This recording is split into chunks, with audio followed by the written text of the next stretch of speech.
Bienvenue dans l'émission Le Business du Fitness, le podcast pour comprendre le futur du fitness et inspirer tous les professionnels à devenir une meilleure version d'eux-mêmes. Je suis Andy, coach sportif depuis 20 ans et j'accompagne des coachs et des patrons de clubs à créer un business dont ils sont fiers. Avec ce podcast, je vous propose de rencontrer ensemble des personnes inspirantes. L'idée est de rentrer dans leur tête et de comprendre comment ils en sont arrivés là aujourd'hui. Si vous voulez recevoir toutes les notes de l'épisode, pensez à vous inscrire à la newsletter. Vous trouverez le lien dans la description. Dans l'épisode du jour, j'ai le plaisir d'inviter Sylvia Tassa, experte digitale pour les professionnels du sport. Elle découvre le monde du fitness en devenant la responsable de la communication digitale à Fitness Park. Aujourd'hui, elle aide les professionnels du sport à digitaliser leur activité. On a parlé de plein de choses passionnantes, sa vision du coaching sportif, de comment utiliser le digital dans son activité, le concept de l'ultra niche et de l'avatar, de comment créer une offre irrésistible qui va se différencier de ce que font vos concurrents, la puissance des médias sociaux et encore beaucoup d'autres choses. Bref, je ne vous en dis pas plus et je laisse place à notre conversation avec Sylvia Tassa. Bonjour à tous, bienvenue dans ce nouvel épisode du Business du Fitness et aujourd'hui j'ai la chance d'être avec Sylvia Tassa. Salut Sylvia. Salut Andy. Alors j'ai voulu interviewer Sylvia parce que je sais qu'elle est experte en marketing digital et je pense qu'elle a pas mal de choses à nous apporter sur tout ce qui est la sphère marketing et je sais qu'elle est très axée Instagram. En tout cas, je vais essayer de découvrir parce que je ne la connais pas forcément. On se connaît par personne interposée, mais j'avais à cœur justement de pouvoir interviewer Sylvia pour qu'elle nous donne des pépites et également aussi savoir un petit peu son parcours d'entrepreneur et donc te partager un petit peu tout ça. Est-ce que tu peux déjà te présenter rapidement, Sylvia ? Déjà, merci Andy de m'accueillir sur ton podcast. Ça fait plaisir. Pour me présenter rapidement, moi en fait j'accompagne surtout les professionnels du sport, donc à mieux se digitaliser, à augmenter leur chiffre d'affaires et à devenir finalement de vrais businessmen ou businesswomen sur le marché du sport afin de devenir leader. Ok. Voilà. Donc ça c'est mon activité principale. Je propose de l'accompagnement en fait avec moi-même et tous les experts qui sont sur ce projet pour aider, comme je le disais, les professionnels du sport à augmenter leur chiffre d'affaires et devenir des leaders sur le marché du sport. Excellent. Mon parcours, c'est ça, savoir d'où je viens exactement. Ouais, ce qui m'intéresse toujours un petit peu parce que quand on commence à développer, quel que soit le business, alors moi je me suis axé sur un business que je connais bien, c'est le personal training, mais ça m'intéresse effectivement de savoir un petit peu tes débuts. Est-ce que tu étais, on va dire, projeté? Est-ce que tu savais que tu avais à avoir une carrière d'indépendant, d'entrepreneuse ou autre, ou c'est venu en fait au fur et à mesure? Ça s'est passé comment? Alors moi j'ai une histoire qui est un peu spéciale. On va dire que de base, j'étais très très loin d'être sportive. Moi j'étais toujours la dernière au lycée. Enfin, toutes les semaines, je faisais des mots pour ne pas aller au sport. Je détestais le sport. Très clairement, je détestais ça. Et on va dire que comme j'ai toujours eu un petit problème de surpoids, en fait, je me suis mis au sport pour me dire, voilà, il faut maintenant arriver à perdre ces fameux kilos en trop. Donc, je me suis mis à la Zumba. Puis après, j'ai commencé à prendre un coach. J'ai découvert le cardio, puis la muscu. Très dur la muscu au début, quand on est une femme. On a peur de ressembler à un homme, bien évidemment. J'y ai pris goût. Et en fait, très vite, tout s'est enchaîné. Moi, de base, j'étais animatrice en club de vacances. Donc voilà, j'étais animatrice pour les enfants, pour les adultes, les danses du village, tout ça. Voilà, c'était mon métier avant. Et j'ai décidé de me reconvertir en fait dans le digital. Donc, j'avais à peu près, je crois que je devais avoir 22, 23 ans. Aujourd'hui, je vais en avoir 30. Il y a un petit moment. Pourquoi j'ai fait cette reconversion? Tout simplement parce que l'animation, c'est top, mais ce n'est pas un métier stable. Et je passais mon temps à voyager et à bouger à droite, à gauche, avec un revenu qui n'était pas forcément hyper intéressant, parce qu'on était aux alentours du SMIC, très clairement. Donc, cette reconversion, pour moi, c'était le fait de pouvoir enfin avoir une vie libre et stable, voilà, sans forcément avoir besoin de bouger à droite, à gauche. Donc, j'ai fait ma reconversion dans le digital et en parallèle de ça, en fait, j'ai pris un coach sportif. Là, c'était mon premier vrai coach sportif online que j'avais avec mon plan diète et training. Et en fait, on a bien sympathisé. Et ce qui s'est passé, c'est que comme il m'a suivi pendant ma reconversion, donc j'étais à l'école pendant clairement un an, j'ai appris tout tout l'univers du digital et plein de trucs jargon hyper techniques que si j'expliquais, personne ne comprendrait. Du coup, en fait, à la fin de ma session, il m'a demandé en fait si ça m'intéressait de travailler sur tout son projet à lui. Donc, on parle quand même d'un influenceur qui est suivi par à peu près 100 000 personnes, de retravailler tout son site internet, sa communication digitale. Donc, un gros projet que j'ai accepté. Le coach en question, c'est Vika, donc c'était mon coach à l'époque.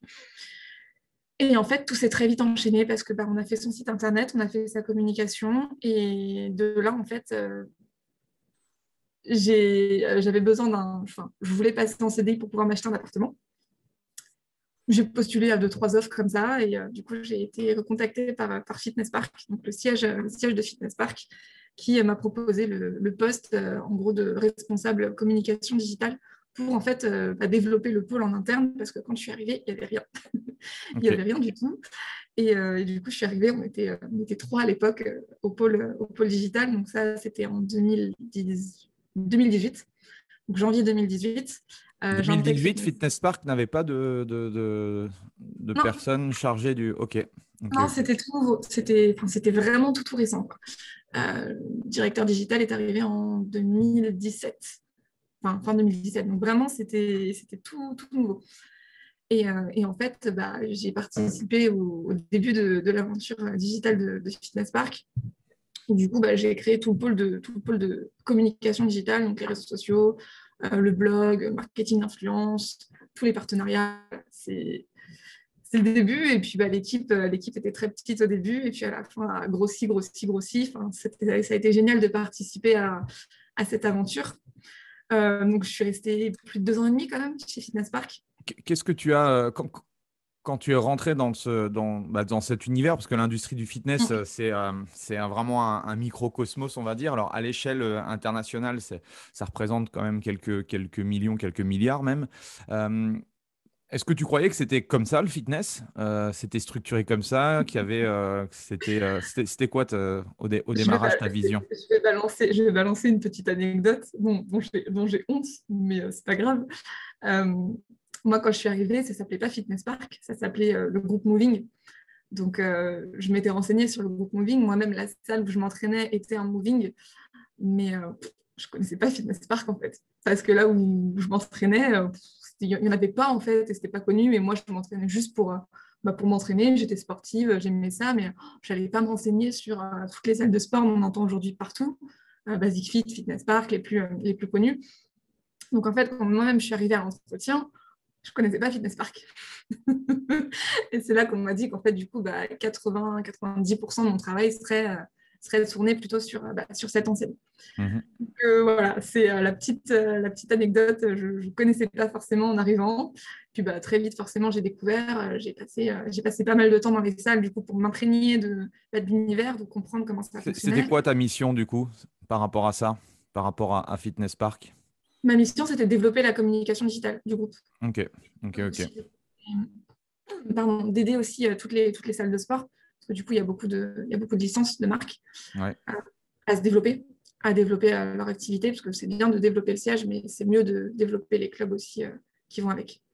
Ok. Voilà, donc comment ils ont fait ce switch-là? Parce que c'est vrai que nous, on est un business, surtout si on parle de club de fitness ou autre, c'est un business local et c'est vrai qu'on est beaucoup plus axé sur des stratégies marketing, on va dire, traditionnelles. Heureusement, aujourd'hui, on évolue un petit peu et on va un peu plus aussi sur tout ce qui est web marketing. Comment ils avaient fait le switch? Est-ce que tu sais pourquoi ils s'étaient tournés du coup sur le digital? Qu'est-ce qui avait fait que justement, ils sautaient le pas? Qu'est-ce qui a fait qu'ils ont sauté le pas? Parce qu'ils ont compris la puissance du digital, tout simplement en fait. Après, je vais pas rentrer dans les détails et tout ce qui est un petit peu confidentiel. Mais grosso modo, voilà, ils ont compris la puissance du digital et ce qui était possible d'avoir en acquisition, au-delà de tous les flyers qu'on peut retrouver dans les boîtes aux lettres et du coup les affiches qu'on peut avoir sur les abris de bus, tout ce qui s'ensuit. Donc, tu faisais organique et ads ou… Moi, je ne m'occupais pas de la partie ads. Par contre, Ok. une personne qui est en charge de ça. Mais on travaille tous forcément en synergie pour faire décoller et briller la marque. Mhm. Donc, non, ils ont pris conscience de l'impact et de l'importance en fait, du digital, tout simplement. Ok. Et tu y es resté combien de temps, du coup? 2 ans et demi. 2 ans et demi. Ok. Et 2 ans et demi. qu'est-ce que tu retiens de ces 2 ans et demi, du coup? C'était une expérience incroyable. Je suis arrivée, finalement, j'avais pas une grosse expérience, on va dire, professionnelle et en société. Parce que moi, du coup, dès que j'ai obtenu mon diplôme dans le digital, du coup, j'ai été diplômée chef de projet digital. J'ai bossé directement en indépendante. Mhm. J'ai pris un CDI pour acheter mon appartement. Pour la petite histoire, appartement que finalement, je n'ai jamais acheté. Et du coup, après, j'ai enchaîné directement chez Fitness Park parce que j'ai eu un très bon feeling à l'époque avec mon directeur qui m'a fait confiance et qui a vu le travail que j'avais pu faire en amont et qui s'est dit que ça pouvait être intéressant du coup pour l'enseigne. Mhm. Ok. Donc en fait aussi, Fitness Park finalement m'a donné aussi ma chance. M'a donné aussi ma chance et du coup, j'ai tout fait pour faire décoller comme je le pouvais aussi avec ma personne, la société. Et je pense que le travail collectif qui a été fait au sein de la boîte a été plus qu'admirable parce que la boîte a complètement décollé grâce au travail de toute l'équipe en interne. Excellent. Et tu travaillais encore quand il y avait eu le Covid ou pas, du coup? Du coup, j'ai demandé à quitter mon poste en janvier 2020. Ah, ok. Donc, Ok. ça Avant. Ok. commençait, ça commençait tout juste. Et du coup, forcément, vu que j'étais cadre, j'avais 3 mois de préavis. Et j'ai quitté du coup Fitness Park en fin mars, début avril. Donc en fait, on était en plein, Ouais. on était en plein Covid quand j'ai quitté mon poste. Et j'avoue, d'un côté, j'avais très peur parce que je me suis dit, OK, là, tu lâches ton poste en plein Covid. Mais de l'autre côté, j'étais surexcitée de me relancer à mon compte et de trouver quelque chose qui allait un petit peu plus m'animer à ce moment-là. J'avais besoin d'un challenge plus gros, plus puissant. J'adore en fait construire, créer. Mais après, quand il s'agit de stabiliser, je préfère laisser la place aux gens qui sont plus animés par ça. Donc là, j'avais très, très envie de créer un nouveau projet et je savais que ça devenait très compliqué en fait pour les professionnels du sport. C'est la situation qui était en train d'arriver. Et je me suis dit là, Sylvia, il faut que tu interviennes et que tu puisses faire part de tes compétences, de tes connaissances, de ton expertise, de tout ce que tu viens finalement de mettre en place en amont pour une grosse boîte, un leader du sport. Et de packager tout ça pour en faire bénéficier finalement le plus possible et les plus motivés.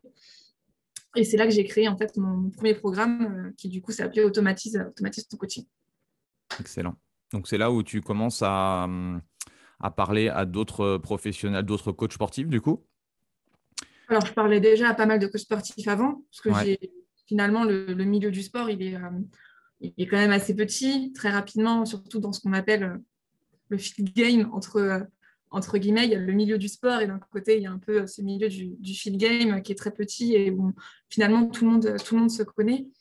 Donc, je connaissais déjà pas mal de monde. On va dire qu'aussi, de par mon poste chez Fitness Park, ça m'a aussi aidé forcément à connaître pas mal d'influenceurs dans le milieu. Donc, ça a facilité aussi la chose, c'est sûr.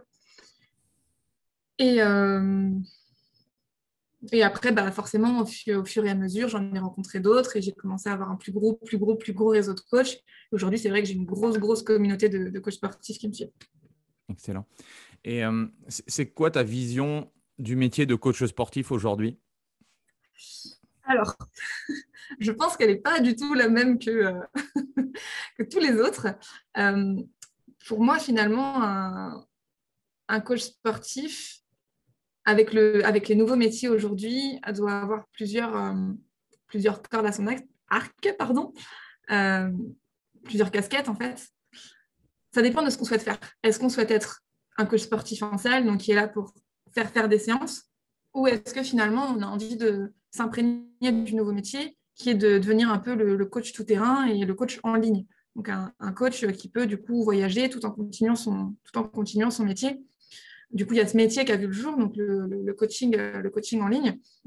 où là, on est plutôt sur des programmes d'entraînement, des programmes de nutrition, et il y a toute une partie suivie aussi pour aider la personne en fait, à rester motivée et déterminée. Ma vision à moi, elle est que quand quelqu'un prend un coach, on prend un coach parce qu'on a besoin d'accompagnement et parce qu'on a besoin de motivation surtout. Aujourd'hui, sur le web, on peut trouver énormément de programmes finalement, de plein de gens, même d'influenceurs qui reviennent à 1 euro par jour, voire des fois 1 euro par mois. Donc, on peut très facilement faire du sport. On peut très facilement aussi trouver un programme tout fait de nutrition. Pour moi, la différence quand on prend un coach où on veut cette dimension humaine, c'est qu'on a besoin d'un vrai accompagnement et qu'on nous pousse, qu'on nous aide à aller plus loin. Or, pour certains, la vision du coaching s'arrête à je te donne les éléments et derrière, un petit peu à toi de te débrouiller finalement. Okay. Aujourd'hui, je vois plein de coachs qui, par exemple, ne reçoivent pas forcément les bilans de leurs clients.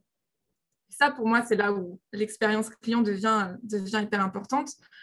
Le coach n'est pas juste là pour t'expliquer comment faire du sport, mais il devient là aussi pour te motiver et doit avoir, à mon sens, une dimension de dev perso. En tout cas, dans les nouveaux métiers qui arrivent. Pourquoi ?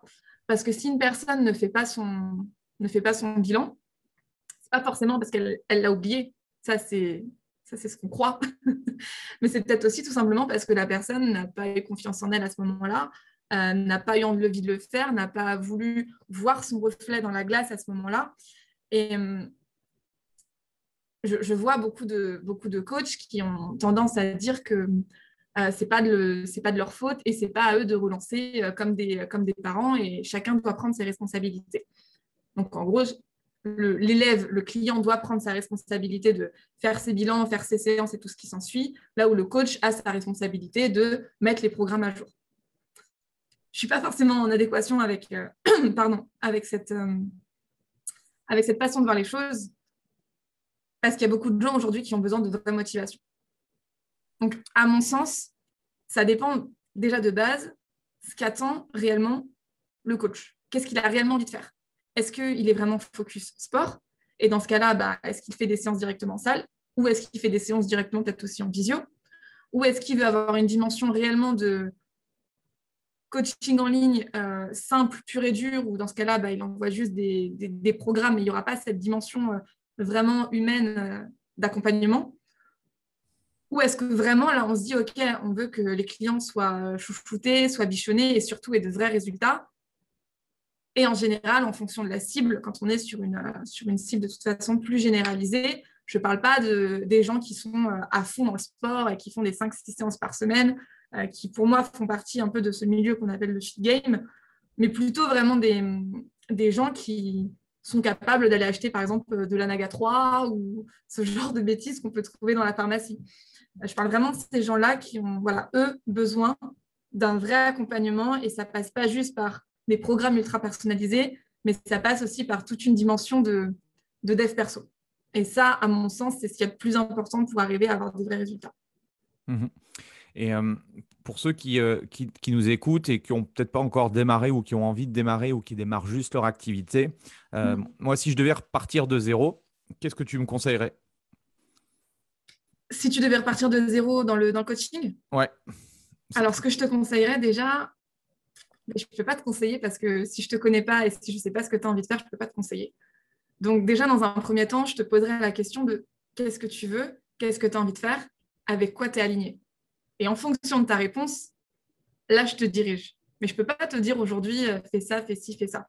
C'est pareil, je ne vais pas te dire, comme certains pourraient dire, OK, sois sur les réseaux sociaux, fais ceci, fais cela, fais un site, fais machin, parce qu'on s'en fiche. Aujourd'hui, ça dépend de ce que tu veux. Est-ce que c'est pareil ? Ça dépend de l'objectif que tu as envie d'atteindre. Est-ce que toi, tu te satisfais et tu es heureux avec 2 000 euros par mois ? Ou est-ce que toi, ton objectif, c'est d'aller chercher 10 000 ou 100 000 ? En fait, ça dépend de base de toi. Et en fonction de toi, on va définir autour, OK, ce que je peux te conseiller. Mais là, comme ça, je ne peux pas te dire. OK. Si tu me donnes un exemple. Comment ? Tu me donnes un exemple. Disons que moi, mon objectif, comme tu l'as dit fort justement, et je te rejoins sur ce point-là, c'est que le métier de coach aujourd'hui, c'est qu'on vend des résultats. Et à partir de là, en fait, l'idée, c'est de savoir quel type de profil de personne on a envie d'aider. Et à partir des résultats que la personne veut avoir, notre objectif à nous, c'est de mettre en fait tout l'écosystème qui va lui permettre d'avoir des résultats. Et c'est là où on peut, en termes de business model, s'amuser énormément. Aujourd'hui, effectivement, il y a du online, il y a du offline, il y a un modèle un peu hybride. On peut s'amuser à faire de la nutrition, on peut s'amuser à faire plein de choses. Et je me rends compte aussi, c'est que le métier de coach se complexifie énormément parce que moi, quand j'ai démarré il y a 20 ans en arrière, c'était, on va dire, c'était pas connu, donc c'était quand même plus complexe, mais en soi, bon, on pouvait démarrer assez facilement. Aujourd'hui, si je me mets à la place des jeunes coachs qui arrivent sur le marché, c'est vrai que bon, déjà, il y a une grosse, il y a énormément de concurrence pour le coup. Et surtout, voilà, il y a des champs de compétences qui nécessitent pas mal de semaines, de mois et d'expérience, quoi. Donc, on part sur ce principe-là. Si on parle de l'exemple de quelqu'un qui vient d'être diplômé d'une école du coup de coaching, ce que je lui conseillerais, c'est directement en fait prendre un accompagnement en fait. Pour moi, la meilleure solution à ce moment-là, c'est de prendre un accompagnement pour ne pas perdre de temps et directement de se faire suivre, de se faire accompagner sur toute la partie marketing à mettre en place, communication, s'améliorer en vente, parce que ce n'est pas encore forcément des choses qui sont, on va dire, très poussées aujourd'hui, même si les écoles de coaching font le max. De toute façon, on les forme à devenir éducateurs sportifs, hein, on les forme pas à apprendre tous ces métiers-là.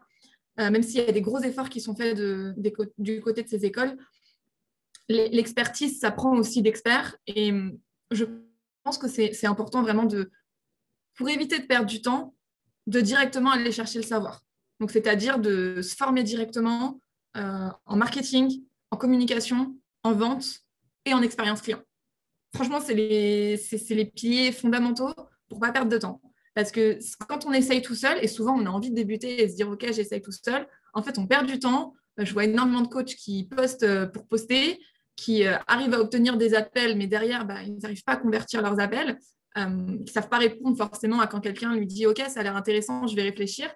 Ah ok, je te laisse réfléchir et tu reviens vers moi. Et du coup, ça convertit jamais.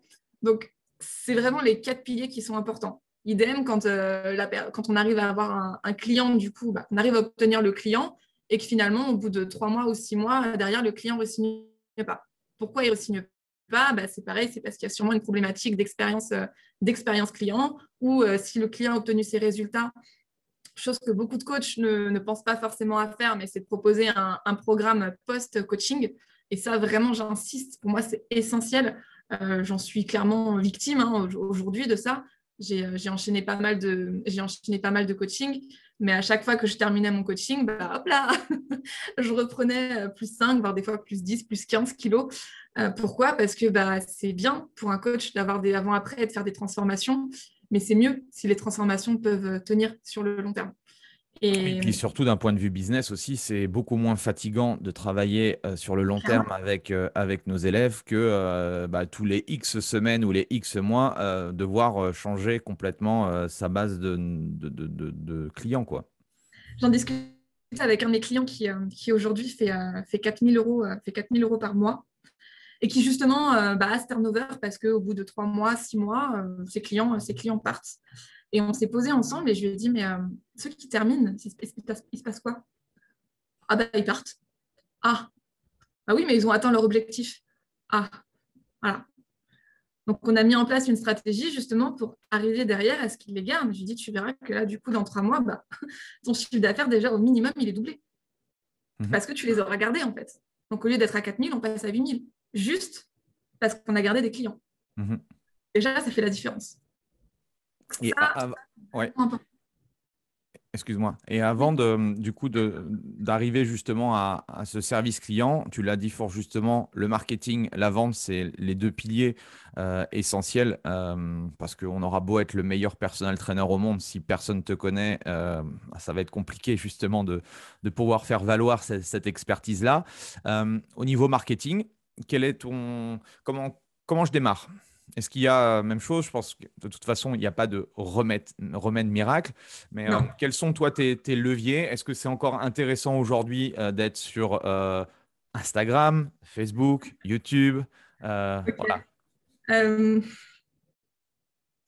ça va être très bizarre pour moi de dire ça parce que je suis focus digital, mais le digital est un outil. Et aujourd'hui, il y a beaucoup de coachs qui peuvent très bien réussir sans le digital, en fait. Donc, les réseaux sociaux, c'est bien, mais ce n'est pas ce qu'il y a de fondamental. Aujourd'hui, ce qu'il y a de fondamental, c'est de définir quel axe on veut prendre dans son business. Ça, c'est le premier point. Le digital est juste un outil. Aujourd'hui, si on sait se vendre, on peut aller en salle, on peut avoir plein de clients sans avoir aucune présence sur les réseaux sociaux. Le digital est juste un outil pour faciliter cette démarche. Mhm. La première chose, comme je l'ai dit, ça serait de se former sur tous ces domaines qui sont importants. Et pour rentrer un petit peu plus du coup dans le détail de ça, la première étape que je recommande, c'est déjà de savoir avec qui réellement on a envie de travailler. Quelle est la cible réellement qui nous fait vibrer et pas de penser à OK, il y a sûrement plus de personnes qui veulent perdre du poids chez les femmes, donc allez go, cibler les femmes perdre de poids. Alors que finalement, c'est un peu faire comme tout le monde. Et faire comme tout le monde, c'est ne pas se démarquer. Et tu vois, moi, aujourd'hui, pour que tu comprennes un petit peu, ce que je demande vraiment en priorité au coach, c'est d'arriver à se ultra nicher. Et pour que tu comprennes, quand je dis se ultra nicher, aujourd'hui, je vais avoir un coach spécialisé pour les gamers. Et aujourd'hui, il travaille avec les plus gros youtubeurs, les gamers. Je vais en avoir un qui est spécialisé pour les traders. Tu vois, Je vais en avoir une qui est spécialisée pour les femmes enceintes. Là, j'en ai un qui est spécialisé pour les grands, pour les chefs d'entreprise. Et en fait, ils ont à chaque fois leur thématique bien précise et bien particulière qui font que derrière, ça devient facile en fait ça devient facile. Quand on a ce qu'il faut autour, ça devient facile parce qu'on est tellement ultra niché qu'on attire juste cette catégorie de personnes. Et juste cette catégorie de personnes, il y a des milliers de personnes. Oui, Sauf puis surtout, le message n'est pas dilué, quoi. Parce que le C'est problème ça. d'être généraliste, c'est quel angle je dois attaquer au niveau marketing si je m'adresse à des hommes, à des femmes, à tout type de personnes. Et c'est là où, en fait, on se rend compte que ça fait peur au début parce que je pense que l'objection que tous les coachs ont et que j'ai eu au démarrage, c'est en fait, si je cible que les traders, je m'écarte de 99% de la population. On est d'accord? Même peut-être même plus. J'ai l'habitude. Ouais. Et donc, Et, c'est aussi logique de ouais, quand on est, quand on voit pas l'objectif de cette hyper spécialisation, c'est vrai que ça fait peur. c'est normal, c'est normal. Et en général, j'aime bien utiliser deux choses pour ça. La première, c'est que je leur dis, OK, si aujourd'hui tu es avec moi, c'est pour quelle raison? Déjà, là, bam, je les ai bloqués. Parce que tu es spécialisé pour les professionnels du sport. OK, sauf que mes compétences, je suis capable de tout faire aujourd'hui. Ah oui, oui. Mais je me suis spécialisée là-dedans et c'est pour ça que je t'ai attirée. Ah, OK. Et là, en effet, tout de suite, ils comprennent. La deuxième chose, c'est que j'adore prendre l'exemple du restaurant. OK. Demain, imaginons, on me dit, on a envie d'aller manger au resto. Qu'est-ce que tu aimerais manger là? Si Moi, je te dis on va au resto. Moi, c'est les étoilés, moi. Donc, on va dire, toi, tu veux manger dans un haut de gamme. OK? Ouais. Moi, je te dis, j'ai envie de me faire un jap. J'ai envie de me faire un jap chinois un peu buffet à volonté. OK? Et on emmène avec nous Kevin. Parce que j'adore parler de Kevin le coach dans ma communication. Donc, là, on emmène Kevin avec nous et qui nous dit, lui, il a envie de manger italien. OK? Et puis, on va emmener Sarah aussi avec nous. Mais Sarah, là, elle a plus envie de manger un kebab. Mais on veut manger tous les 4 ensemble, tu vois. OK? Et on a bien conscience que ça va être compliqué. Mais je me dis, allez, je vais voir si c'est possible. Et puis là, du coup, je trouve sur Internet, je trouve un restaurant qui fait du étoilé, qui fait du chinois jap, qui fait du kebab et de l'italien. OK? Est-ce que là, on dit, t'es rassuré d'aller là-bas? Non, pas trop, non. Ah ouais, voilà. Mais c'est un peu pareil finalement quand quand un coach propose de tout, quand je vois des publicités, prise de masse, perte de poids, vegan, compétiteur, ceci, cela, machin. Ah ouais, ça rassure pas en fait. La communication, elle n'est pas bonne. Le marketing n'est pas bon. Donc forcément, ça n'attire pas les gens. Et pourquoi aujourd'hui est-ce que les Anaga 3 et je suis désolée, j'arrête pas de citer cette marque, arrivent à attirer beaucoup de monde? Parce qu'ils ont compris exactement en fait comment parler à ces femmes-là. Donc après, on n'adhère pas, mais ils ont compris finalement comment cibler. Et là, ils ciblent uniquement les femmes qui veulent perdre du poids à fond. Ils ne vont pas aller cibler les véganes ou ceux qui veulent faire des prises de masse. Non. Donc maintenant que j'ai ciblé les femmes de 50 ans qui veulent perdre 15 kilos, qu'est-ce que je dois faire? Alors déjà, moi, très honnêtement, je cible encore plus que les femmes de 50 ans qui veulent perdre du poids. Parce que les femmes de 50 ans, il y a plusieurs types de catégories et je dirais encore plus ciblées aujourd'hui pour encore plus me différencier des autres coachs et sortir de la concurrence. Mais voilà, disons qu'on est sur les femmes de 50 ans qui veulent perdre du poids et qui ont une passion pour les chats. Voilà. Okay. Et ouais, ménopausées et qui adorent les chats, par exemple. Le next step. Ouais. Le next step, là, du coup, ça va être de définir ton marketing et ta communication en fonction, du coup, de cet axe-là. Mais pour ça, il y a une étape qui est fondamentale et primordiale que beaucoup de gens négligent, qui est la définition d'un avatar client.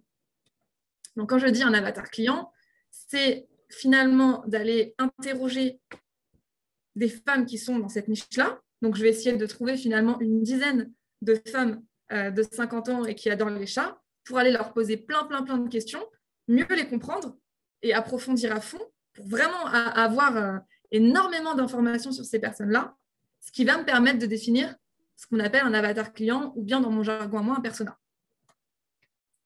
Une fois qu'on a toutes ces informations-là, en fait, on a une mine d'or pour sa communication, son marketing et aussi pour définir son programme. L'erreur aussi que font beaucoup de coachs, c'est qu'ils prennent 1 mois, 2 mois, 3 mois pour définir le programme parfait, machin. Ils ne font pas rentrer d'argent, hein, mais ils sont en train de définir the programme ultime pour eux qui va cartonner. Et derrière, quand ils sortent, il ne se passe rien. Pourquoi? Parce que le programme, ils ne l'ont pas fait avec leur client idéal. Alors que une fois qu'on a défini son persona, qu'on a posé toutes ces questions-là, on a une mine d'or d'informations. Grâce à cette mine d'or d'informations, on va savoir finalement communiquer et mieux vendre à ces personnes-là. Et une fois qu'on a réussi à obtenir, moi, du coup, ce que j'appelle des bêta-testeurs, donc c'est ces personnes-là qui vont nous aider à construire ce programme. On a obtenu 1, on a obtenu 2, donc 2 femmes. Et avec elles, on se dit, OK, là, je vais te donner finalement tout ce dont tu as besoin pour créer ton programme. Donc, ça veut dire que finalement, le programme qui va être créé va être un programme idéal. Ça va être le programme qu'attend cette femme-là. Je le crée avec cette personne-là. Donc, je crée finalement un peu le programme parfait pour elle. Ce qui va faire que derrière, je vais arriver plus facilement à le vendre en masse. C'est la technique que j'ai utilisée pour Automatise ton coaching, mon premier programme. Et c'est ce qui m'a permis de générer plusieurs centaines de clients. Mais en plus, c'est beaucoup moins prise de tête et on est directement confronté du coup aussi à la réalité de terrain parce que c'est bien beau d'être devant son ordi ou essayer de réfléchir à 50 000 trucs. Le meilleur moyen en fait de tester, c'est de prendre une ou plusieurs personnes et puis de voir en direct qu'on soit dans un business offline ou online ou un peu hybride. Bah voilà, tu vas tester jour après jour, semaine après semaine, tu vas prendre le feedback et à partir de là, ton programme forcément. Et puis, je pense qu'un programme aujourd'hui ou un accompagnement, il s'améliore en fait dans le temps, il se construit. Et à partir de là, ça nous permet, avec le feedback et avec les différents clients qu'on a au fur et à mesure, d'améliorer sans cesse notre programme. Et excellent. Après, j'ai bien conscience que ça peut faire peur de se dire « je vends quelque chose qui n'existe pas ». Je sais que moi, j'ai souvent cette problématique avec mes coachés. Oui, mais je vends un truc qui n'existe pas. Oui, c'est vrai, mais ce n'est pas grave. C'est pas grave et il faut savoir que finalement, tous les plus gros et les plus grands entrepreneurs de ce monde ont commencé comme ça. On vend quelque chose qui n'est pas parfait. On vend quelque chose qui est un début. Le site d'Airbnb, au début, il ressemblait à rien. Amazon, au début, c'était pareil, ça ressemblait à rien. Et on peaufine avec le temps. On a des premiers clients qui aiment notre personne, avec qui on construit finalement le programme, avec qui on construit notre coaching, avec qui on construit ce qu'on va faire, ce qu'on va mettre en place, et ça va se bonifier dans le temps. Et c'est ça, en fait, qu'il faut arriver à comprendre. Donc, vendre quelque chose qui n'existe pas, c'est pas grave. Tant qu'on a les compétences et les ressources nécessaires pour apporter ce dont la personne a besoin, c'est OK. Et ça, c'est important vraiment de le comprendre pour pas être en flip au début, de se dire ouais, mais en fait, je vends quoi? Tu vends ta personne déjà. Tu vends tes compétences et ton expertise. Qu'est-ce que tu penses des coachs qui vendent tu as dû le voir ça, des gens qui vendent à la séance ou des cartes de séance ou des choses comme ça. Qu'est-ce que tu en penses par rapport à ça? Qu'est-ce que tu leur dis? Ouais, je leur dis qu'ils n'ont pas tout compris au marketing parce que les gens achètent un résultat. Ils n'achètent pas une séance. Si un coach te dit OK, et ça souvent c'est le gros problème, oui, alors 3 séances c'est tant, 8 séances c'est tant, et si tu m'en prends 10, c'est tant et je te fais une réduction. Ouais, mais moi, ma question, c'est pas ça. C'est aujourd'hui, j'ai 10 kilos à perdre. Combien est-ce qu'il faut que je fasse de séances? Ah, voilà. Et c'est peut-être ça, en fait, qu'il faut commencer par faire. C'est définir un bilan avec la personne et lui dire, OK, au vu de ton état, déjà, la nourriture. Donc, ça veut dire conseiller, si on n'a pas les connaissances en nutrition, conseiller quelqu'un. Ça, c'est important, de conseiller une personne qui peut accompagner sur la partie nutrition. Et puis après, de lui dire, OK, si ça, on est OK, je pense que dans ton cas, il va te falloir à peu près 2 mois de sport ou 3 mois de sport intensif à 3-4 séances par semaine, plus des séances que tu peux faire toute seule avec du cardio, machin, ce genre de choses. Mais du coup, pour moi, il te faudrait à peu près, donc on va dire 3 séances par semaine, 3 x 4, du coup 12, et 12 séances sur 3 mois. Donc voilà. Excellent. On est à 36 séances. Mais on ne vend pas 36 séances, en fait. On vend 3 séances par semaine sur 3 mois. Voilà. Et on l'explique parce qu'on dit ça, c'est le moyen qui va te permettre d'atteindre ton objectif. Si tu veux arriver à perdre tes 10 kilos, tes 15 kilos en trop, j'ai besoin de t'avoir 3 fois par semaine avec moi pendant 3 mois. Et là, on va atteindre ton objectif. Et là, la personne, elle ne se posera pas la question de est-ce que je peux baisser à 2? Tu peux baisser à 2, mais dans ce cas-là, on ne perdra jamais les 15. On va en perdre 4, 5. Et là, la personne se dit OK, j'y vais. Oui, et puis surtout, comme on disait au début, c'est qu'on vend un accompagnement. Et si on dit à nos clients, enfin aux prospects, que ils vont avoir dans leur package X séances, ils vont faire le ratio de ça me coûte tant, j'ai tant de séances, ça coûte tant à l'heure. Alors que, en fait, comme on est dans un accompagnement et que il va y avoir sans doute des moments où peut-être qu'on va l'appeler, peut-être qu'on va avoir des périodes où on va l'avoir en visio. Enfin, tout ça, en fait, c'est du temps qu'on va passer aussi à accompagner les gens. Et du coup, c'est souvent l'erreur que l'on fait, mais c'était un peu le processus du freelance. Ça, c'était payé à la séance ou payé à la presta. Et alors qu'aujourd'hui, on est plus sur cette vision d'accompagnement et d'atteindre un objectif spécifique avec son client.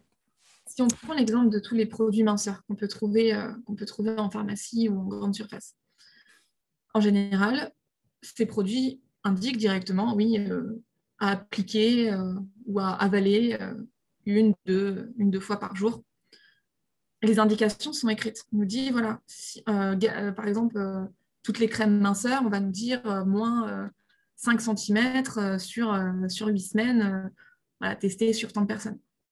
Mais comme du coup, on voit qu'il y a moins 5 cm de tour de taille, de cuisse ou autre en tant de semaines, on se dit que, OK, là, il faut l'appliquer 1 à 2 fois par jour.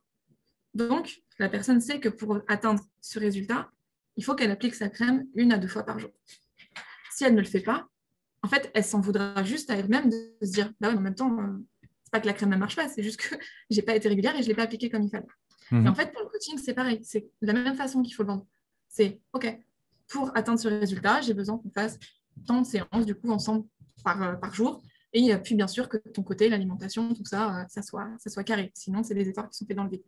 En fait, tout est une question de forme sur le sport. Et le gros problème, c'est qu'il y a beaucoup de professionnels du sport aujourd'hui qui n'ont pas conscience de leur valeur et qui pensent vendre du sport, alors qu'en fait, ils vendent du changement de vie. Ils vendent des changements de vie. une personne, au-delà de sa perte de poids ou autre, c'est pas la perte de poids l'objectif. Il est derrière, en fait. Et même dans la communication, moi, c'est ce que je demande aussi aux sportifs de modifier. On ne vend pas une perte de poids, en fait. On vend ce qu'il y a derrière. Et ce qu'il y a derrière, c'est par exemple, imaginons une femme qui aujourd'hui a mal au dos et n'arrive pas à porter son enfant. Bah, en fait, on lui vend le fait que derrière, grâce à sa perte de poids, elle va pouvoir à nouveau porter son enfant pendant 200, 300, 400 mètres sans avoir mal au dos. Un père de famille qui n'arrive plus à jouer et courir avec ses enfants parce qu'il a pris trop de ventre et il s'essouffle très vite, on ne va pas lui vendre le fait de perdre du poids. On va lui vendre le fait de pouvoir jouer à nouveau avec ses enfants. Et c'est tout de suite beaucoup plus fort. Une femme qui aujourd'hui a des soucis dans son couple parce qu'elle ne voit plus le regard pétillé dans les yeux de son mari, ce qu'on va lui vendre, c'est ça en fait. On va lui vendre le fait qu'elle va avoir plus confiance en elle et qu'elle va réussir à nouveau à retrouver cette énergie dans son couple. Donc en fait, la perte de poids, c'est juste, ou le changement physique en tout cas, c'est juste le moyen de se sentir mieux pour atteindre autre chose. Tu vois.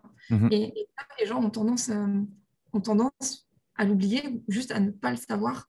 Et c'est ça en fait qu'on vend derrière. C'est OK, mais pourquoi est-ce que tu veux ça? Pourquoi est-ce que tu veux arriver à perdre du poids, prendre de la masse, te modifier? Après, on n'ose pas aussi poser ce type de questions parce qu'on se dit, bon, voilà, on n'est pas forcément légitime ou on n'ose pas. Moi, c'était à l'époque, c'était vraiment ça. C'était, ouais, où est-ce que je dois m'arrêter en fait? Et c'est là où, en me formant à la vente et en comprenant un petit peu les process, c'est en partant du principe que les questions que je vais lui poser vont me permettre de l'aider.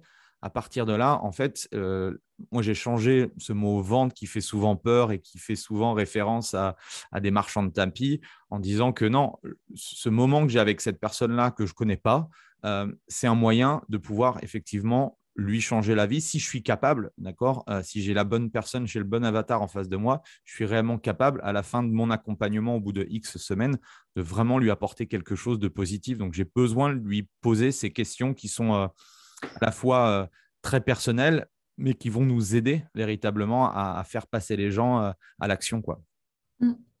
C'est important de poser toutes ces questions parce qu'au-delà de ça, quand la personne, en fait, qu'elle soit en salle ou que ça soit du coaching à distance, comment est-ce qu'on fait pour maintenir la motivation de la personne? Comment est-ce qu'on fait pour maintenir le fait que cette personne doit suivre son plan pour atteindre son objectif? Parce que son objectif, ce n'est pas la perte de poids, en fait. Tout le monde s'en cogne, en fait, finalement, de perdre du poids. C'est quoi? C'est parce qu'on a envie de se sentir plus confiante. Quand on parle de fameux summer body, bon, on n'aime pas cette notion, c'est encore un autre débat. Mais en fait, c'est quoi le problème? C'est juste que les femmes, quand elles se retrouvent sur la plage, elles ne se sentent pas forcément à l'aise dans le regard des gens. Donc la problématique, c'est une histoire de confiance en soi. C'est de pouvoir arriver à retrouver sa confiance en soi pour se trouver finalement plus jolie. Et c'est ça, en fait, le fond du problème. C'est pas la perte de poids. Je te donne mon exemple, hein, parce que moi, du coup, avec le Covid et le post ultra sédentaire que j'ai maintenant, forcément, j'ai pris du poids aussi. Et j'essayais de me bouger en me disant, Sylvia, il faut que tu perdes du poids, il faut que tu perdes du poids. Et ça ne marche pas, en fait.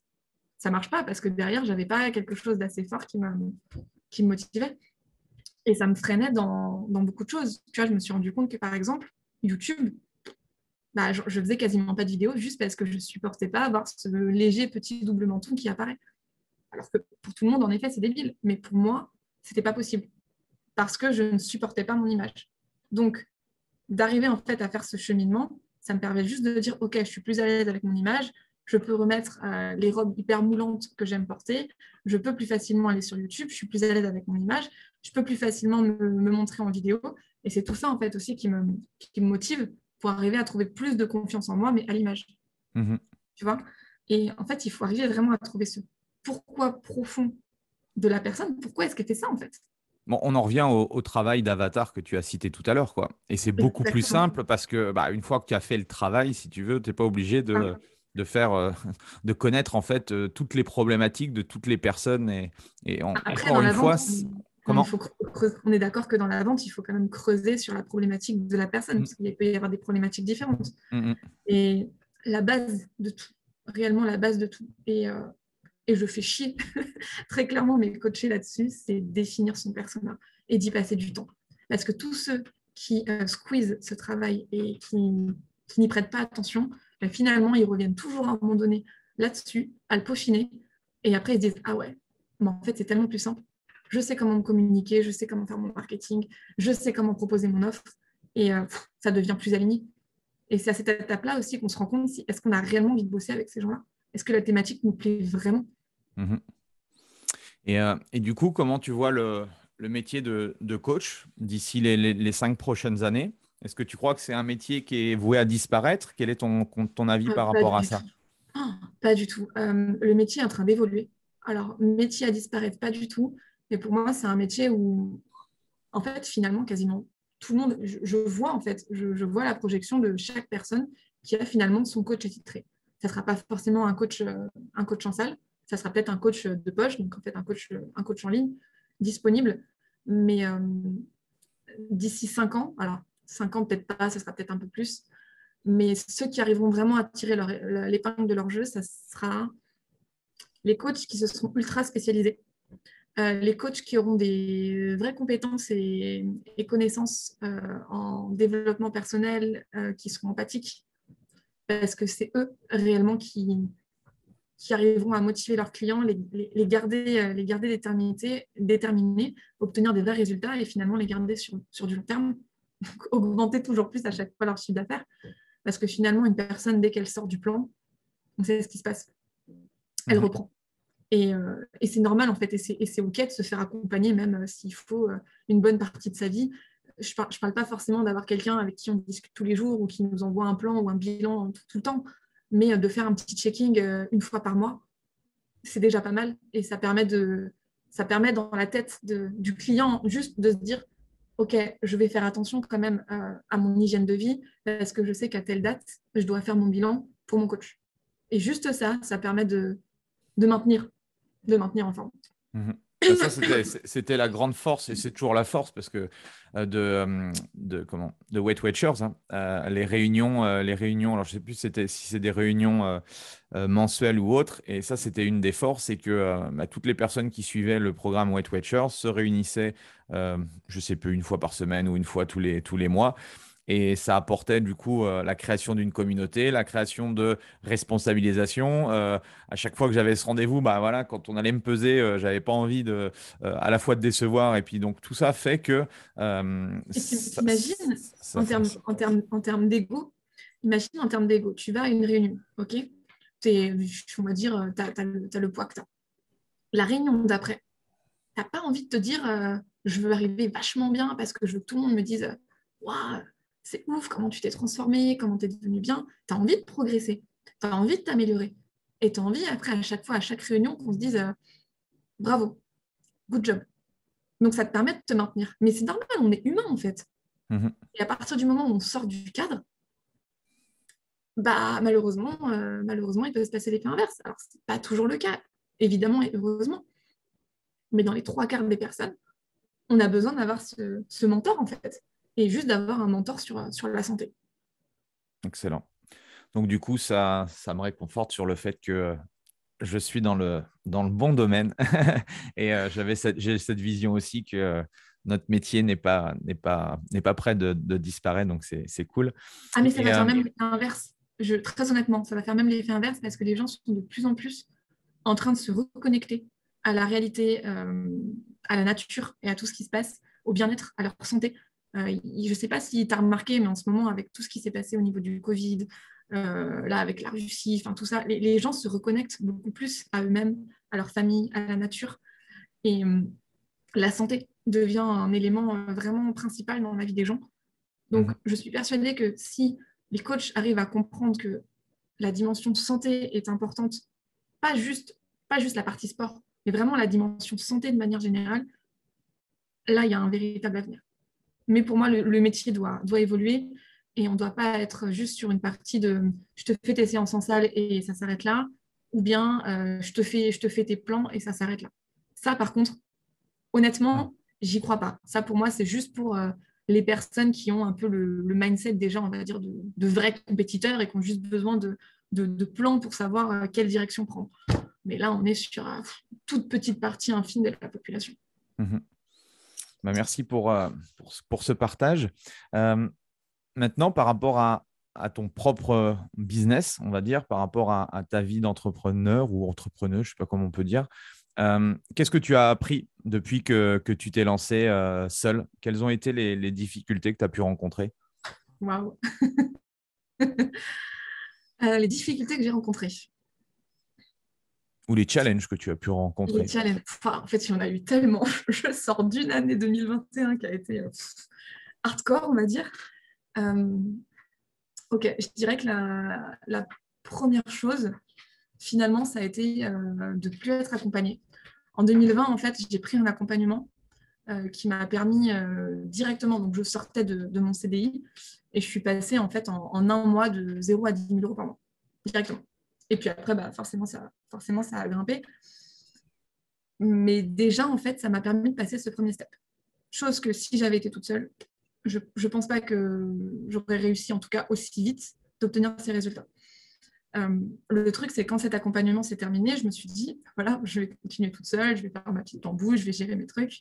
Et finalement, je stagnais. Là où avant, j'avais une vraie progression. Donc, je pense que la première erreur, ça a été d'attendre avant de me dire que j'ai repris un accompagnement.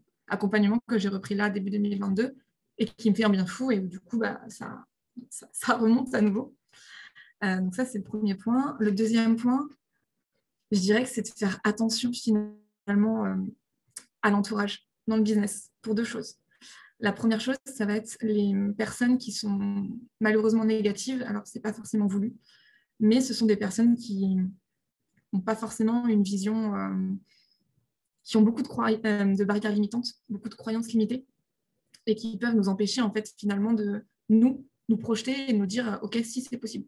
Ok, si c'est possible d'aller plus loin et de voir plus loin. » Et quand je dis ça, c'est parce qu'on est des fois entouré de gens qui sont négatifs, qui voient toujours le verre à moitié vide au lieu de le voir à moitié plein.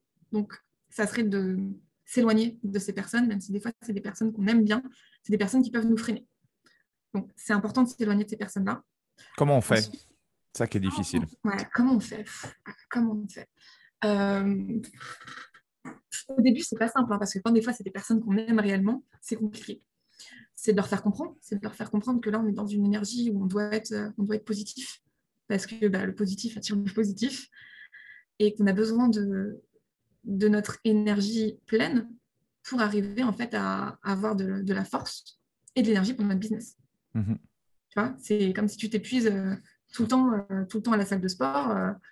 Tu ne pourras pas faire une séance nickel. Si tu fais 4-5 séances par jour, tu te doutes bien que la 6e, elle n'est pas bonne. C'est un peu pareil avec ton énergie. Si tu donnes toujours de l'énergie aux autres et que tu as toujours de l'énergie négative autour de toi, tu ne pourras pas avoir de l'énergie positive à donner à ton business. Ça, c'est hyper important. Donc, comment on fait? On fait comprendre gentiment à ces personnes-là, une fois, deux fois, trois fois, qu'on a besoin d'énergie positive et d'avoir des discussions qui sont positives et qui nous font vibrer et pas de négativité. Et si ça devient finalement encore trop présent, c'est de prendre du recul et de s'éloigner un petit peu de ces personnes-là, surtout quand on est dans une phase de construction de business. Ensuite, je dirais de faire attention à ses fréquentations et ce qu'on peut dire. C'est vrai que quand on se lance, on a tendance aussi à des fois se trouver des alliés, et des alliés qui peuvent être des profiteurs. Moi-même, j'en ai fait les frais. J'en ai fait les frais de personnes à qui j'ai fait confiance, à qui j'ai pu, on va dire, expliquer tous les rouages de mon business et qui, on va dire, m'ont mise clairement à l'envers et qui, derrière, ont repris tout mon contenu, ont repris toutes mes stratégies et se sont lancés aussi en faisant un peu un copier-coller. Évidemment, ça ne fonctionne pas vu que ce n'est pas moi, mais je dirais quand même de faire attention aux personnes à qui on attribue notre confiance et d'y aller vraiment petit à petit. Malheureusement, dans le business, c'est très rare de trouver des vrais amis. Voilà. Business, c'est business. Bon, ce que tu as pu vivre ou ce que tu viens de mentionner, c'est aussi, je le vois avec certains coachs qui veulent, entre guillemets, rester seuls parce qu'ils ont peur, du coup, en associant d'autres coachs dans leur activité à justement ce phénomène de on va me piquer, machin, de choses comme ça. Donc, c'est toujours assez complexe. Alors, ça mène, on va dire, à la suite, qui, pour moi, ce qui est indispensable, c'est ce qu'on appelle, en tout cas dans le business, ce qu'on appelle, c'est des cerveaux collectifs. Et c'est vraiment ce qui m'a permis de littéralement exploser en 2020. On était du coup à peu près, on était 5. On était 5 sur des thématiques bien différentes. Hein. Il y en avait un qui était dans le sport, un qui était dans la cuisine, une qui était sur la publicité Facebook, une qui était sur la pâtisserie. Moi, du coup, dans le milieu digital sport. Et vraiment, en fait, on avait des compétences qui étaient complètement différentes, mais on s'est vachement entraidés. Parce que quand il y en a un qui testait quelque chose, l'autre testait autre chose. Et en fait, après, on se faisait notre tambouille et on se dit, j'ai testé ça, ça fonctionne. OK, on teste, machin. Et du coup, c'est important aussi de se trouver des alliés. Mais c'est vrai que ces alliés, pour les trouver, ça peut être compliqué. Et c'est vrai que moi, du coup, en passant par des programmes d'accompagnement et de formation, ça permet de trouver des alliés où, du coup, on est sur finalement cet esprit commun de on a tous envie de se porter vers le haut et réussir. Maintenant, c'est vrai que sur la partie coaching, j'entends exactement ça et c'est logique. On se dit, forcément, si je suis coach et toi aussi tu es coach, si on fait des trucs ensemble, tu vas me piquer mes clients. Or, c'est là que ça devient intéressant quand on s'ultra niche. Pourquoi ? Parce que si on s'ultra niche, une coach qui est spécialisée pour les femmes enceintes, et si on la met du coup avec un coach spécialisé pour les gamers, j'ai envie de te dire que s'ils font des trucs ensemble, de toute façon, ils n'ont pas la même cible. Donc, hormis juste s'apporter énormément de valeur l'un à l'autre, et si jamais il y avait des gamers dans la partie femme enceinte et dans la femme enceinte, des gamers, enfin bref, tu m'as compris, du coup, ça peut permettre d'avoir des clients et du coup de dire « Ah tiens, j'ai vu tel coach, machin, ça peut être intéressant. » Mais ils n'ont pas la même niche de base. Le problème, c'est qu'en effet, s'ils ont la même niche, ça devient compliqué parce que c'est des vrais concurrents. Donc, c'est difficile de se voir comme alliés. Et ça, je l'entends. D'où le fait de s'ultra nicher. Bon, après, quand tu veux travailler avec d'autres coachs aussi, c'est aussi important à un moment donné d'établir quelque chose, un carnet, une roadmap, une vision. Enfin bref, tu peux aussi, on va dire, cloisonner un petit peu ce contrat, on va dire, moral que tu vas avoir avec les autres personnes pour avancer. Et c'est aussi un choix parce que on essaye toujours, on est aussi aujourd'hui, enfin, je ne sais pas ton avis par rapport à ça, mais j'ai l'impression que souvent, on se dit, ouais, je veux toujours plus, alors que il y a des coachs, ils sont très bien avec leur business model. Ils gagnent entre 5 et 10 K par mois et entre guillemets, leur objectif, c'est toi, voilà, c'est cool, quoi. Ils ont suffisamment de temps et c'est aussi une des difficultés quand on est indépendant ou quand on est entrepreneur, cet équilibre entre vie privée, vie professionnelle. C'est clair. Et pour dessus, tiens, c'est pas mal que tu abordes le sujet. Aujourd'hui, pour moi, il y a 2 écoles là-dedans. Tu vas avoir ceux qui vont facturer vraiment pas cher, donc qui vont se positionner un petit peu comme un free. Finalement, hein, on fait du pas cher. Et puis, tu as ceux qui vont se positionner sur du haut de gamme. Forcément, ceux qui se positionnent sur du bas de gamme, sur du mass market, low cost, ils vont avoir plus de clients, mais aussi beaucoup plus de charges de travail. Donc, d'arriver à avoir un vrai système qui libère du temps, il faut y aller en termes d'automatisation et de tout ce qui s'ensuit. Parce que plus on a de clients, forcément, plus il y a de choses à gérer. Alors que quand on part sur un système où on se dit « Ok, moi, je veux faire un service ultra méga premium, mais j'ai moins de clients. » Ça permet de dégager du temps. Et aujourd'hui, moi, j'ai choisi du coup ce système-là avec mes clients, d'où le fait qu'ils s'ultra niche, pour arriver à avoir moins de clients, mais plus de temps libre. Aujourd'hui, j'en ai certains qui travaillent 15 jours par semaine. Ils font le jour du bilan, ils font tout leur bilan, ils font leur contenu pour les réseaux sociaux, et le reste de la semaine, ils sont libres. Pourquoi ? Parce que tout simplement, tout est automatisé, tout est nickel, et ils n'ont pas non plus 50, 60 clients, ils n'ont pas besoin. Ils n'ont pas besoin. Et ça aussi, voilà, je pense que c'est aussi important que chaque professionnel prenne en compte tout ça. Parce que c'est vrai que, bon, au début, il y a de toute façon, il y a une phase où la phase quand tu démarres quelque chose, tu vas passer, on va dire, 90% de ton temps à travailler, à mettre en place le process, à mettre en place, on va dire, ton business. C'est normal. Après, c'est vrai qu'à un moment donné, il faut trouver aussi cet équilibre qui n'est pas toujours évident.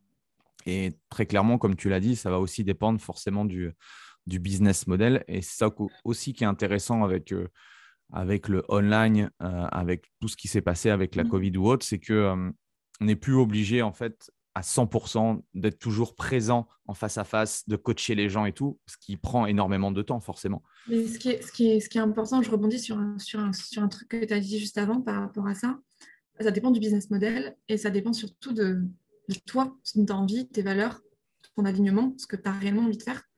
Il y en a certains qui ont envie de charbonner et c'est OK en fait. Chacun sa vision des choses. Mais moi, ce que je peux dire, c'est qu'aujourd'hui, je connais des coachs qui font du coup plus de 10 000 euros par mois et qui des fois font juste une ou deux séances dans le mois. Tu vois. Bon, on est sur des coachs qui sont très, très élites, mais tout est possible. Tout est possible. En fait, ça dépend juste du positionnement. La seule chose qui est importante, c'est d'écouter en fait finalement ce qu'on a. C'est con, hein, mais finalement, c'est d'écouter ce qu'on a à l'intérieur et de se dire qu'est-ce que je veux réellement faire, avec qui j'ai vraiment envie de bosser, qu'est-ce qui m'anime, qu'est-ce qui va faire que je vais me lever le matin et je vais kiffer ma journée. Et ça, on a tendance à un petit peu trop l'oublier parce qu'on écoute les conseils de X, Y, Z qui nous dit vas-y, fais ça, fais un post là-dessus, fais ton site internet, fais de la communication là-dessus, tente les pubs, fais ceci, fais cela. Alors que juste de base, si on est aligné avec ce qu'on veut faire, il suffit juste de prendre une seule méthode. Et les clients, ils viendront en fait. Aujourd'hui, il y a pas... Oui, il y a des méthodes qui fonctionnent mieux que les autres. Bien évidemment, aujourd'hui, le digital, on peut faire tellement de choses et attirer tellement de clients que c'est dommage de s'en priver. Mais Après, c'est le syndrome de l'objet qui brille, quoi, tu vois. Il y a tellement de stratégies en fait, elles fonctionnent toutes, mais en fait, les gens se disent, bah non, celle-ci, elle ne fonctionne pas parce qu'ils n'ont jamais été vraiment au bout du processus, quoi. C'est toujours la même chose. C'est peut-être même pas une histoire d'être au bout du processus, c'est aussi une histoire d'alignement. Je vais te raconter un truc. J'étais en coaching de groupe, du coup, avec des clients. Et j'en ai un, du coup, qui était sur 3 réseaux sociaux. Donc, il était sur Facebook, LinkedIn et Instagram. OK. Et il s'éclate sur Instagram. Mais vraiment, genre, il s'éclate sur Instagram. Mais par contre, Facebook et... Ah non, pardon, il s'éclate sur LinkedIn. Excuse-moi, il s'éclate sur LinkedIn. Mais par contre, sur Instagram et Facebook, ça l'emmerde. Très clairement, ça le fait chier. Et en fait, on se rend compte que bah, du coup, ça ne décolle pas, il se passe rien. Pourtant, la stratégie est bonne, hein, okay, mais ça ne décolle pas et il galère en fait à signer des gens par téléphone. Je lui dis, OK, on va essayer un truc. Arrête Facebook et Instagram. Il me dit, oui, mais j'ai tous mes posts qui sont prêts pour le prochain mois et tout, c'est dommage, ça m'ennuie. Je lui dis, arrête Facebook et Instagram. L'énergie que tu prends, en fait, avant d'aller sur Facebook et Instagram, de te mettre dans une énergie de ça me fait chier d'y aller, c'est peut-être 30 minutes avant de commencer à bosser. Plus après le fait d'être dessus. Peut-être encore 30 minutes ou 1 heure. Plus quand tu arrêtes la tâche de te dire ça m'a gavé de faire ça. Tous les jours, il a quasiment, on va dire, 1 heure, 1 heure et demie de son temps, où du coup, il est en mode ça me fait chier. Donc, il n'est pas dans une bonne énergie. Mmh. Là, je lui dis, tu arrêtes tout ça et tu te focuses uniquement sur LinkedIn. Au bout d'1 semaine, il est revenu, il m'a dit, ouais, c'est bon, j'ai signé des clients. Mais sa peur, c'était, oui, mais si j'arrête Facebook et Instagram, bah, du coup, j'enlève le potentiel que je peux avoir sur ces réseaux-là. Ouais, mais ces réseaux-là, tu te fais chier, tu n'aimes pas ça. Arrête-les. Il les a arrêtés et du coup, ça a marché. D'où le fait vraiment d'être aligné et de kiffer ce qu'on fait, en fait. Si on ne kiffe pas, ça va se ressentir. Il y a beaucoup de gens qui se lancent et qui n'arrivent pas à décoller simplement parce qu'ils ne sont pas alignés et parce qu'ils n'aiment pas ce qu'ils font. Donc forcément, ça se ressent. Et si la personne elle-même n'aime pas ce qu'elle fait, comment est-ce que le prospect pourrait aimer à sa place? Comment savoir quel type de plateforme nous convient le mieux? Alors, Tester? Ouais, alors, en fait, il y a la réponse marketing et il y a la réponse dev perso. La réponse marketing, bah, je te dirais, regarde où est ton persona, très clairement, ton avatar client. Regarde où il est et bah, du coup, va sur cette plateforme-là. Dans l'idéal, clairement, c'est ça. Et après, il y a la partie dev perso où je te dirais, il faut que tu sois aligné. Il faut que tu prennes du plaisir à communiquer sur cette plateforme. Moi, je sais que ma plateforme préférée, c'est Instagram. Après, voilà, hein, c'est chacun son truc. Est-ce que réellement, tu prends du plaisir à passer sur cette plateforme? Si ce n'est pas le cas, arrête. pas de solution. Soit tu l'arrêtes, soit tu la délègues. Mais pour la déléguer, en effet, il faut avoir un budget déjà. Ça se teste. Comme tu dis, après, tu testes et tu te rends compte. Et après, savoir pourquoi est-ce que tu n'aimes pas. Est-ce que tu n'aimes pas parce que c'est la plateforme que tu n'aimes pas, ou est-ce que tu n'aimes pas parce que tu n'as peut-être pas les compétences qui te permettent de prendre du plaisir. Et comment toi tu fais, Sylvia, pour continuer à progresser, hormis le fait de te former, d'être accompagnée toujours? Est-ce que tu as des petits conseils à nous partager par rapport à ça? Eh bien, on va dire que là, ça fait 2 mois justement que je me découvre une Sylvia, on va dire, un petit peu plus spirituelle. Donc pour moi, c'est très drôle de dire ça parce que de base, je suis très, très cartésienne. Mais j'ai compris en fait la puissance des énergies et du dev perso et tout ce qui s'ensuit. Et en fait, j'ai remarqué que depuis que je me suis réellement alignée à mon pourquoi profond, pourquoi je fais ce travail, pourquoi je fais cette mission de vie, pourquoi je me lève en fait tous les jours, chaque matin, et que je suis plus alignée, j'attire beaucoup plus. Et en fait, ça se ressent dans mon market, ça se ressent dans ma com, je suis beaucoup plus créative. Donc là, j'ai pour moi en tout cas un gros travail à continuer là-dessus pour être totalement en phase alignée avec ce que j'aime faire. Ça se ressent et j'attire. Donc je dirais de travailler réellement sur ce qu'on veut faire, ses envies profondes, se former, même si voilà, tu as dit que c'était en plus, mais c'est être aligné, c'est être accompagné par les meilleurs, et c'est aussi accepter de déléguer. Ça aussi, il y en a beaucoup qui ont du mal avec ça. Dès qu'on commence à faire un petit peu de chiffres, on ne peut pas être partout. On n'est pas des experts dans tout, clairement. Les gens qui sont des experts dans tout sont des menteurs. Et c'est de s'entourer finalement de personnes à qui on peut déléguer des choses. Après, les réseaux sociaux, il y a une partie qui peut être déléguée, la partie mailing. C'est quoi ton process de délégation? Mon process de délégation. On veut les coulisses, c'est ça. J'avais beaucoup de gens avant et j'ai supprimé pas mal de postes pour revenir à l'essentiel. Aujourd'hui, j'ai une assistante qui travaille avec moi du coup à temps plein et qui m'assiste sur tout ce dont j'ai besoin dans mon activité. Donc, que ça soit du marketing, que ça soit du réseau social, que ça soit de l'administratif, enfin bref, dès que j'ai besoin, elle m'assiste. J'en ai une qui va être plus sur la partie création de contenu et gestion aussi de la clientèle et de toutes les questions qui peuvent se poser. Voilà. Et puis après j'ai mon commercial et puis j'ai d'autres prestataires qui sont sur des trucs bien spécifiques, donc la pub, les optimisations market. Mais après, c'est un niveau plus élevé, donc je ne sais pas si réellement ça peut aider, mais pour moi, dans l'idéal, c'est une personne, une tâche, une mission. Très clairement. Aujourd'hui, il faut que la personne sache réellement ce qu'elle doit faire. C'est-à-dire que... Elle soit experte dans son domaine, quoi. C'est ça. Moi, aujourd'hui, là, j'ai une personne qui va me gérer complètement YouTube, une personne complète sur LinkedIn. Là, je cherche une personne pour Facebook. Instagram, bon, c'est moi et mon assistante, du coup. Mais j'essaye d'avoir vraiment des personnes par pôle pour que la personne soit focus sur le développement de cette mission. C'est important. Parce que le problème, c'est que quand on fait tout, finalement aussi, on n'arrive pas à tout développer. Et c'est OK, et c'est logique. Après, j'ai plein de prestataires par pôle. Est-ce que tu as une ressource, un livre, un podcast que tu pourrais nous partager, qui, toi, t'ont inspiré ou t'inspire? Il y en a plein. Il y en a plein. Là, en ce moment, je suis en train de lire L'autoroute du millionnaire. J'aime beaucoup. Marco, ouais. Ouais, j'aime beaucoup. Donc, ouais, je pense que celui-là, je le recommanderais. Et après, alors, je ne vais pas parler forcément d'un podcast en particulier, mais je recommanderais plutôt l'application Kuber. Donc, K2OBER, qui pour moi est juste génial parce que clairement, je ne prends pas assez le temps de lire. Malheureusement, aujourd'hui, j'ai une vie tellement mouvementée que je ne prends pas trop le temps de me poser. Mais j'adore Kuber parce que Kuber, en fait, pas de placement de produit. C'est vraiment parce que je l'utilise au quotidien. Et ça permet en fait d'avoir le nectar des meilleurs livres, en fait.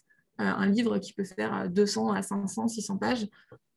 Kuber, en 20 minutes, il donne le nectar du livre via finalement un audio.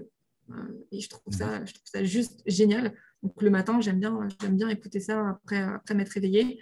Et déjà, ça me permet de me mettre dans un mindset, dans une bulle où j'apprends des choses sur des gros livres où j'aurais dû mettre peut-être 2-3 jours 2-3 jours entiers pour les terminer. Là, j'ai le nectar en 20 minutes. Donc, je vous recommanderais plutôt d'installer cette appli et de se faire un cube, du coup, ils appellent comme ça les audios, un cube par jour pour arriver à se mettre dans cette énergie du mindset.